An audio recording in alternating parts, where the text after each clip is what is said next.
Hey, this is the last of bonus resources for this year. We will resume bonus resource questions and study guides coming up in the new year on January 8th. So not only is it the last bonus resource for the year, we won't have one on Christmas Eve, but we also won't have one for January 1st. We know there's a lot of stuff going on with families and parties and vacations, and so we will resume bonus resource questions and the study guide on January 8th, and then from then on. Speaking of which, you need to know about all the holiday service times. For Christmas Eve on Saturday, we have service times, candlelight service times, beautiful opportunities at 1 p.m., 2 p.m., 3 p.m., 4 p.m., and 5 p.m. We would love all your help in facilitating that. And so if you were interested in serving as a greeter and usher, just helping us make this as hospitable and warm and welcoming of a place as possible, just reply to this email, have your group reply to this email, and we'll connect you with those opportunities. Then on January 1st, we have a single 10 p.m. service. No 8:30 service. You get a little extra sleep that morning.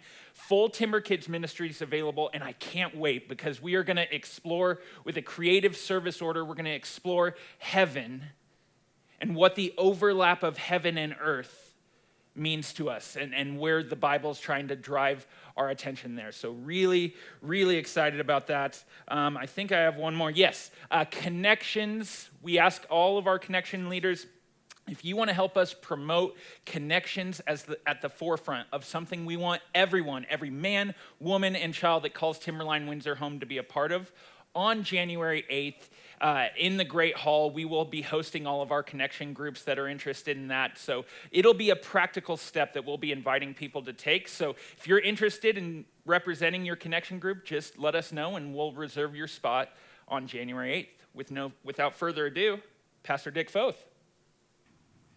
Well, Merry Christmas to you and a wonderful Happy New Year coming up. This week, just a reflection on what we will have been speaking of this weekend. We're talking about the roots of a song, Joy to the World, and the implications of that for our own lives. There are lots of different carols that we sing at Christmas. My grandmother on my father's side was a German lady, born in Russia, and they always spoke German in the home. Her favorite song was Silent Night. She sang it in German, Stille Nacht, Heilige Nacht. As a kid, I remember that. So here's the first question for you on your own or with friends you're with.